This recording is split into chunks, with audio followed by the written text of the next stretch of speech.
Property का तमाचा। घर में मेहमानों का आना शुरू हो चुका था। बाहर बन रहे पकवानों की खुशबू पूरे घर में फैल चुकी थी। उस खुशबू के बीच सभी की हंसी ठिठोली की आवाज़ें अम्मा को उनके कमरे में सुनाई दे रही थी, पर उस हंसी ठिठोली में उनकी कोई दिलचस्पी नहीं थी। वो तो अपने कमरे में ही भली थी, उन्हें तो दिलचस्पी थी उन पकवानों में जिसे खाने को उनका जी ललचाने लगा था। आज बेटी बहू भावेश और सुदीप्ता की शादी की 8वीं शादी की सालगिरह थी। आखिर उनका बेटा कलेक्टर जो है, तो पार्टी भी छोटी मोटी नहीं होगी। तो कई मेहमानों को बुलाया गया था। या यूँ भी कह सकते हैं कि उनके दोस्तों और बहू के मायके वालों को बुलाया गया था। अम्मा जी या उनके परिवार में किसी को कोई खास दिलचस्पी नहीं थी। वैसे भी बहू की हिदायत के अनुसार अम्मा जी को अपने कमरे में ही रहना था। पता नहीं बहू ने ये हिदायत भी क्यों दी थी। वैसे भी अम्मा अपने कमरे से बाहर आती कहाँ है, क्योंकि अगर वो जरा सा ही बाहर आ जाती है तो बहू को अच्छा नहीं लगता। उसे लगता है कि उनके बाहर आने मात्र से ही पूरा घर फैल जाता है। शायद उसके इस चमकीले सुंदर ईंट-गारे के घर में अम्मा ही अकेली पुरानी वस्तु थी जो उस घर पे उस जिद्दी धाक धब्बे की तरह थी जिसे हटाना तो हर कोई चाहता है, लेकिन फिर भी वो अपनी छाप उस जगह छोड़ ही देता है। और अम्मा जी को घर से निकाले तो उनकी इज्जत में धब्बा पड़ जाए, लोग कहने न लग जाए कि इतना बड़ा कलेक्टर अपनी माँ की देखभाल नहीं कर पाया, इसलिए मजबूरी में ही सही अम्मा जी को घर में रख रखा था, लेकिन बस उनके कमरे तक सीमित कर रखा था। तभी अचानक दरवाज़ा खुला और बहू सुदीप्ता अम्मा के कमरे में आई। उसके हाथ में कोई पैकेट था। अम्मा जी के बिस्तर पर उसे रखते हुए बोली, अम्मा जी इसमें साड़ी है, पहन लेना। कहीं कोई भूले चुके मेहमान कमरे में आ गया तो आपकी साड़ी को देखकर हमारी इज्जत तार तार हो जाएगी। और ढंग से हाथ मुंह धोकर कंघी कर लेना। अगर कोई कमरे में भी आता है तो नमस्ते हाँ और हूँ में ही जवाब देना। ज़्यादा बोलने की ज़रूरत भी नहीं आपको। सुदीप्ता अपनी धुन में बोले जा रही थी, पर अम्मा उनका ध्यान अभी भी सिर्फ पकवानों की खुशबू पर ही था। तभी सुदीप्ता उनके कांधों पे हाथ रखकर उन्हें झकझोरते हुए बोली, अरे सुन रही है ना आप, मैं क्या कह रही हूँ। हाँ बहू, क्या बन रहा है आज। अम्मा ने अपनी ज़बान को होठों पर घुसाते हुए कहा। सुदीप्ता ने अपना माथा पीट लिया और फिर से बोलना शुरू किया, हे भगवान, जब देखो बस खाने की लगी रहती है। कुछ कहा मैंने आपने, वो सुना या नहीं। ढंग से तैयार हो जाना, बाहर आने की ज़रूरत नहीं है। कोई आए तो हाँ और हूँ में ही जवाब देना, इसके अलावा कुछ बोलने की ज़रूरत नहीं है। सुदीप्ता एक बार फिर अम्मा को उंगली दिखाकर समझाते हुए बोली। अम्मा ने हाँ में सिर हिला दिया और इतना ही कहा, बहुत बहुत भूख लगी है, कुछ खाने को दे दो। सुबह सिर्फ एक कटोरी दलिया खाया था। सुदीप्ता ने उन्हें पूरा घूर कर देखा, जैसे पता नहीं अम्मा ने उससे सारी प्रॉपर्टी मांग ली हो, और फिर कमरे से बाहर चली गई। थोड़ी देर बाद घर में काम करने वाली कमलाबाई कमरे में आई और अम्मा को एक थाली देते हुए बोली, अम्मा अभी तो ये खा लो। अम्मा जी ने ललचाई नज़रों से प्लेट में देखा तो एक रोटी, थोड़ी सी दाल और आलू की सूखी सब्जी रखी हुई थी। अम्मा ने उसकी तरफ आशा भरी नज़रों से देखा तो काम वाली बाई बोली, अम्मा अभी तो पकवान बन रहे हैं, न पूरी तरह से तैयार नहीं हुए, इसलिए मैं सुबह का ये बचा हुआ खाना ले आई हूँ ताकि कुछ देर तो आपकी भूख शांत हो। अम्मा को भूख तो जोरों से लगी थी, इसलिए थाली लेकर उस थाली पर ही टूट पड़ी। अम्मा को इस तरह खाती देखकर काम वाली बाई की आंखों में भी आंसू आ गए। मन ही मन सोचने लगी, कोई कह सकता है कि ये कलेक्टर साहब की माँ है। वो कलेक्टर साहब जिनकी काफ़ी इज्जत है और खूब पैसा कमा रहे हैं। उनकी बेटी बहू को देखकर तो बाहर वाले भी इनकी किस्मत पे रक्स करते हैं, पर इससे तो हमारी किस्मत लाख गुना अच्छी है। बेटा बहू मजबूरी करते हैं और घरों में काम करती हूँ, इसलिए कम से कम रात का खाना एक साथ बैठकर तो खाते हैं। यहाँ तो बेटी को पता नहीं कि माँ के साथ क्या हो रहा है। सोचते सोचते काम वाली बाई फटाफट अम्मा के कमरे की सफाई करने लगी। वैसे अम्मा के कमरे में ज़्यादा कोई सामान तो था नहीं, इसलिए फटाफट व्यवस्थित हो गया।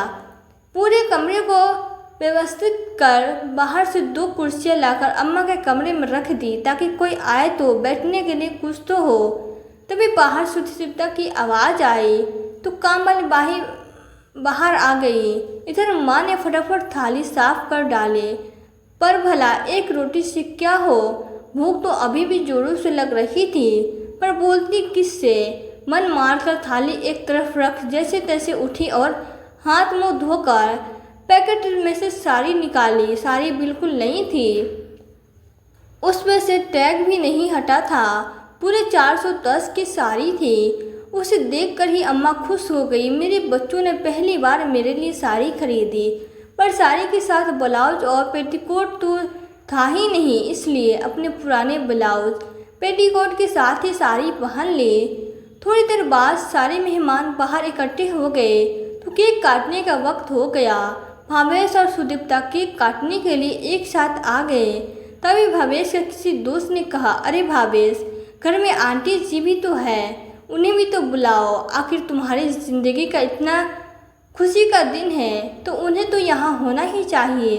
उनकी बात सुनकर भावेश भेप गया। उसने सुदीप्ता की तरफ देखा तो सुदीप्ता बात बनाते हुए बोली, अरे भैया, बात यह है कि अम्मा जी की तबीयत ठीक नहीं रहती, इसलिए वो बाहर नहीं आए। उन्होंने खुद मना किया है कि मुझे परेशान मत करना, वरना हमारा तो बड़ा मन था उन्हें बाहर लाने का, उन्हीं के हाथों से केक कटवाने का। आखिर सबको अपनी बातों से संतुष्ट कर सुदीप्ता और भवेश ने साथ मिलकर केक काटा। इधर खाने पीने में सब लोग मशगूल हो गए। इतने में काम वाली बाई ने एक प्लेट अम्मा के लिए खाना लाया तो सुदीप्ता ने उसे डांट दिया, ये क्या कर रही हो कमला, यह प्लेट लेकर जा कहाँ रही हो। कमला ने झेपते हुए कहा, मेम साहब, अम्मा को भूख लग रही होगी, उन्होंने एक रोटी ही खाई थी, तो एक रोटी भी काफ़ी है तसल्ली लाने के लिए। उनकी तो उम्र हो चुकी है, उनका तो पेट भी भर गया होगा। ये प्लेट छोड़ और जाकर तेरा काम कर, अम्मा का मैं देख लूँगी। या मेहमान सिर पे खड़े हैं और तुझे अम्मा जी की परी है, चल जा यहाँ से।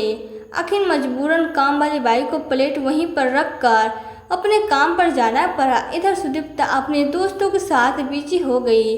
रात के 11 बज गए, लेकिन अम्मा जी को खाना तक नहीं दिया। अब तो अम्मा की भूख के मारे हालत खराब होने लगी। अब उनसे बिल्कुल बर्दाश्त नहीं हो रहा था। लेकिन पार्टी तो अभी तक चल रही थी। लेकिन जब बिल्कुल बर्दाश्त नहीं हुआ तो आखिर मजबूरी में ही सही वह उठकर अपने कमरे से बाहर आ गई। उन्हें बाहर देखकर भावेश का मूड खराब हो गया। वो धीरे से सुदीप्ता पर बिगड़ते हुए बोला, सुदीप्ता, तुमसे कहा था ना मैंने, ये अम्मा बाहर क्या कर रही है? तुम्हें मेरी इज्जत का बिल्कुल भी ख्याल नहीं है। अंदर लेकर जाओ, मैंने अभी कि अभी न चलिए, अंदर चलिए, आराम कीजिए। लेकिन अम्मा भूख से तड़प रही थी तो सबके सामने ही बोल पड़ी। सुदीप्ता फटाफट अम्मा के पास गई और उन्हें अंदर धकेलते हुए बोली, अम्मा जी, आप बाहर क्या कर रही हो? आपकी तबीयत खराब है। बहू, मुझे बहुत ज़ोर से भूख लग रही है, कुछ खाने को दे दो। उनकी बात सुनकर सब लोग हैरानी से अम्मा की तरफ देखने लगे। इतने बड़े कलेक्टर की माँ अभी तक भूखी प्यासी बैठी है, जबकि कलेक्टर साहब सबको पकवान खिला रहे हैं। कुछ लोग तभी जवान से बात करने लगे। कुछ बातें भावेश और सुदीप्ता के कान तक भी पहुंची। आखिर सुदीप्ता अम्मा को अंदर जबरदस्ती खींचते हुए ले गई। जबरदस्ती उनके पलंग की तरफ धकेलते हुए बोली, खबरदार, जो अब बाहर आई तो मुझसे बुरा कोई नहीं होगा। शर्म नहीं आती अपने बेटे की इज्जत इस तरह से उछालते हुए? क्या बताना चाहती हैं आप लोगों को कि हम आपको भूखे रखते हैं? आपसे तो मैं बाद में बात करूंगी, पहले जो बाहर आप रायता फैलाकर आई हैं उसे तो समेटूं। कर सुदीप्ता बाहर आ गई। अब बाहर आकर सबके सामने ही कमला बाई को बोली, कमला बाई जल्दी से अम्मा को एक प्लेट खाना लगा दो। अम्मा भी ना जब से बूढ़ी हुई है तब से भूल जाती है, अब शाम को उन्होंने खाना खाया था। सुदीप्ता ने बात घुमाने की कोशिश की। कामली बाई फटाफट एक प्लेट में खाना लगाकर अम्मा को देने गई तो देखा कि अम्मा रो रही है। कामली बाई को देखते ही अम्मा बोली, देख कमला, बहू ने कितनी जोर से धक्का मारा है, मुझे मेरे हाथ पर चोट लग गई। रोते रोते अम्मा ने अपनी चोट कमला को दिखाई, जिससे खून रिस रहा था। कमला अम्मा के पास बैठते हुए बोली, काहे बर्दाश्त करती हो अम्मा जी, भला आपके पास क्या कमी है, फिर आप बेटी बहू की मोहताज क्यों जानती हो। कमला, गांव में मेरे पास ज़मीन जायदाद सब कुछ है, चाहो तो आज अपने लिए नौकर रख सकती हूँ, लेकिन परिवार तो चाहिए ना, मैं अकेले क्या कर लूँगी। वहाँ की खेती बाड़ी से जो भी पैसा आता है वो सब भी तो बेटी बहू रख लेते हैं। ये दोनों अच्छे से जानते हैं कि इनके अलावा मेरा कोई भी नहीं है, तो आखिर मैं कहाँ जाऊँगी। इसलिए ये लोग मेरे साथ कहते कहते अम्मा की रुलाई छूट गई। अम्मा, पति के बगैर बेटियों को पढ़ाकर कलेक्टर बना सकती हो, अपने दम पर पूरे ज़मीन जायदाद को संभाल सकती हो, और आप कह रही हो कि आप क्या कर सकती हो। आपके इतने बुरे दिन तो नहीं आए कि आप रोटी के लिए मोहताज हो जाओ। अम्मा, भले ही एक रोटी खाओ, लेकिन स्वाभिमान की हो। इतने में बाहर से सुदीप्ता ने कामली बाई को आवाज़ लगाई तो कामली बाई फटाफट कमरे के बाहर चली गई। कामली बाई की बात का अम्मा पर बहुत गहरा असर हुआ। काफ़ी देर तक आंखों में आंसू लिए वो उसे खाने की प्लेट को देखती रही, लेकिन जोरों की भूख लग रही होने के कारण उन्होंने उस प्लेट को छुआ तक नहीं। थोड़ी देर बाद कमला बाई प्लेट लेने कमरे में आई तो देखा कि खाना ऐसे ही रखा हुआ था। अम्मा बस छत की तरफ निहार रही थी। कमला बाई ने पूछा, क्या हुआ अम्मा, आपने खाना नहीं खाया? नहीं चाहिए मुझे ये तिरस्कार की रोटी, ले जा इसे वापस। कमला बाई ने अम्मा को मनाने की कोशिश की, लेकिन अम्मा ने खाना नहीं खाया। तब तक बाहर पार्टी भी खत्म हो चुकी थी। सुदीप्ता और भावेश भी कमरे में आ गए और आते ही अम्मा पर चिल्लाना शुरू कर दिया, क्या ज़रूरत थी आपको बाहर जाने की? थोड़ा सा भी मेरी इज्जत का ख्याल नहीं था आपको? आपको सब कुछ मुफ्त में मिल रहा है तो कद्र नहीं है। एक खाने के पीछे इतना बवाल कर दिया। लोग दबी ज़बान कैसी बातें बना रहे थे। अगर ऐसा ही चला तो आपको वापस गांव भेज देंगे, फिर रहना अकेले। इतने में सुदीप्ता की नज़र खाने पे पड़ी तो जिस खाने के पीछे इतना हंगामा किया वो प्लेट तो ऐसे ही भरी पड़ी है।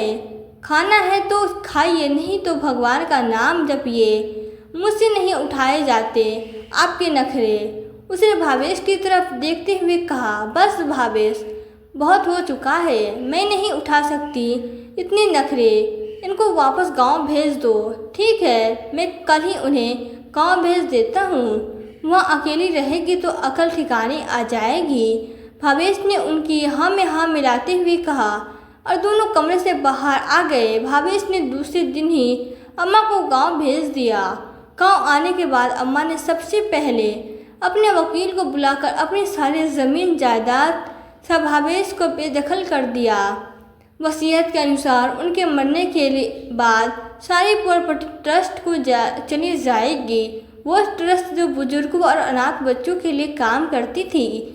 साथ ही अपने बड़े से घर का आधा हिस्सा उन्होंने बच्चों की शिक्षा के लिए दे दिया और आधे हिस्से में खुद रहने लगी। खेती बाड़ी के लिए नौकर आते ही थे, उनमें से एक को घर के काम करने के लिए रख लिया।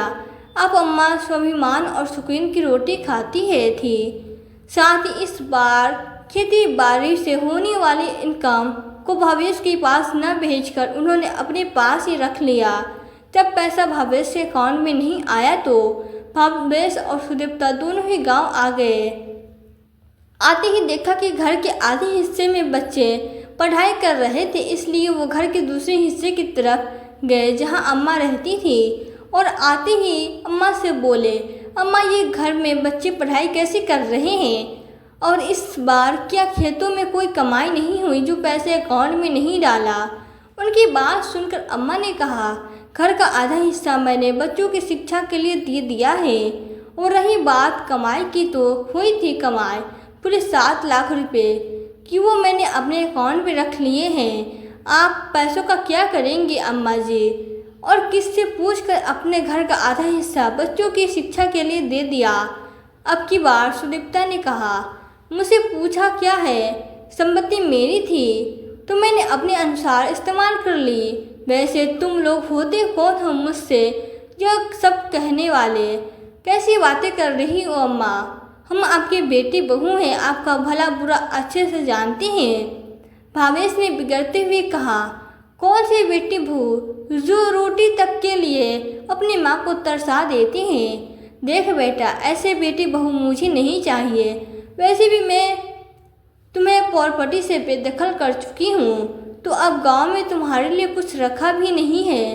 अब तुम्हारा शहर भला, तुम्हारा घर भला, यहाँ आने की ज़रूरत नहीं है। अम्मा जी आप ऐसे कैसे कर सकती हो?